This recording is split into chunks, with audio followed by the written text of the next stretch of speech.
close to me.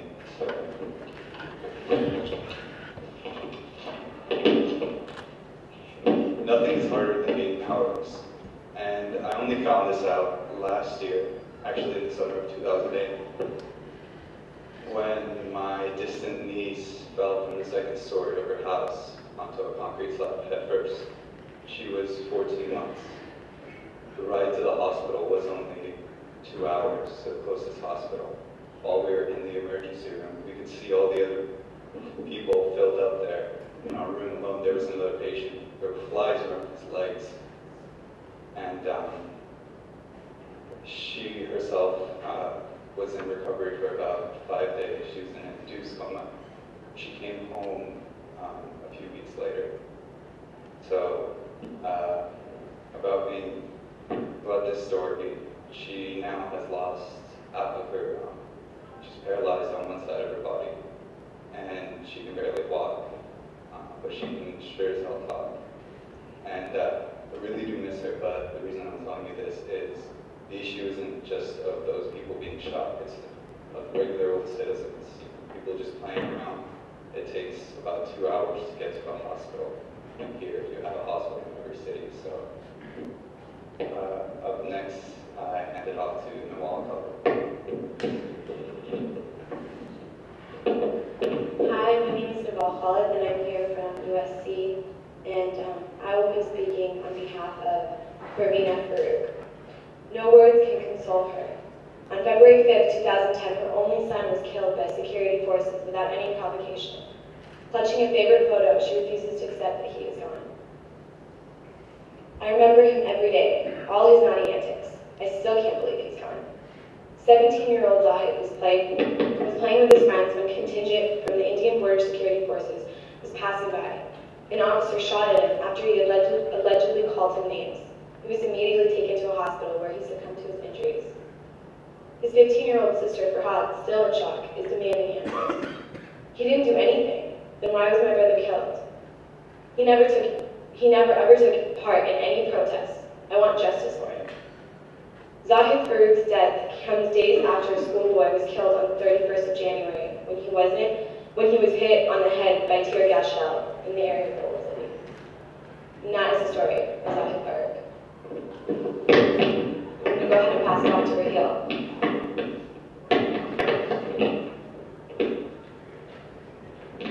Assalamu everybody, my name is Raheel. I'm from the University of California, Riverside. The story I'm going to share with you today is the story of Abdul Rashid Khan. On Thursday, the army cordoned off our village and conducted a house search. At a number of places, the land and even some graves were dug up, and several others were checked by putting a machine on them, but nothing incriminating was recovered from this village, such as arms or ammunition. 4 youths of this village were arrested and subjected to intense torture under the pretext of interrogation. For 2 days, they were continuously tortured in interrogation centers, housed temporarily in our neighbor's home and primary school buildings. After 2 days, they were let out in semi-dead condition. On May the 6th of 1991, during a crackdown, the army indulged in indiscriminate and unprovoked firing around the village, as a result of which my wife, Lakeith, fell dead. I was caught in the field and tortured. On hearing my shrieks, she peeped from the window. Thereupon, a volley of shots were fired, and she died instantaneously. Seeing this, my cousin moved out of the house and asked soldiers, who had, in the meanwhile, come into the court, and he asked as to what the innocent woman had done for why she was killed. On hearing this, the army officer got enraged and ordered to end up the matter by killing him as well. His wife and his 3 children are living as destitutes. The brother of the deceased was caught and tied with ropes all day. His son was put in cold water in the canal with a stone on his head. I was too tortured and not even allowed to participate in the last rites of my own life. That was the story of Abdul Rashid Khan. And now I'm going to pass it on to Hassan Khan, president from UCO. Thank you.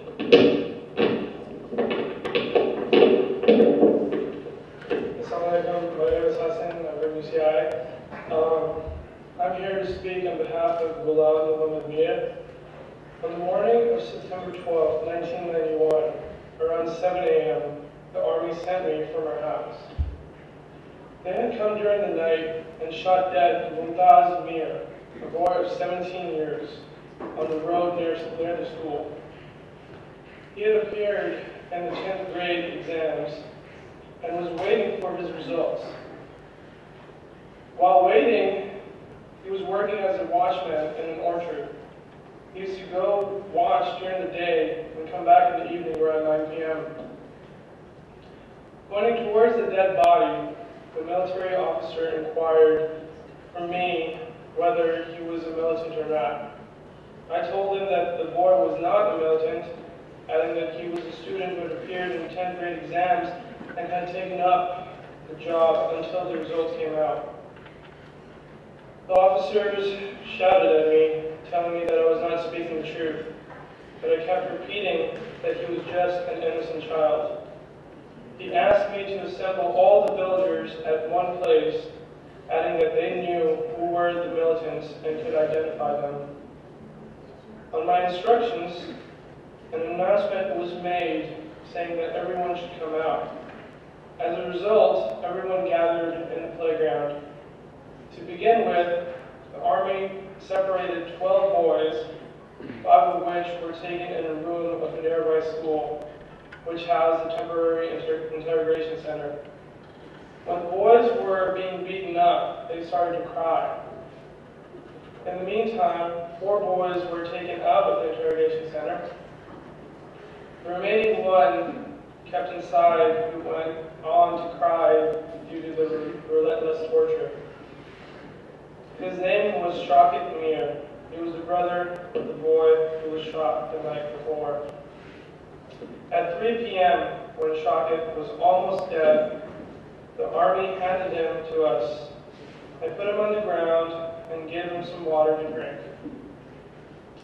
With a span of 1 hour, he died. He was a 20-year-old and had appeared in the 12th grade exams. He was buried the next day. In all, 35 boys were beaten up mercilessly. Almost all of them suffered injuries, and some of them have been rendered cripples. Again, this was the story of Bilal Muhammad Mir, and now I'm going to keep back aside.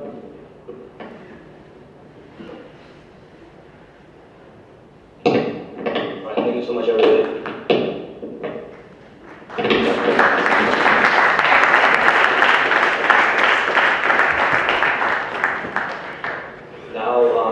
I'd like to welcome Miss Victoria Schofield to the stage.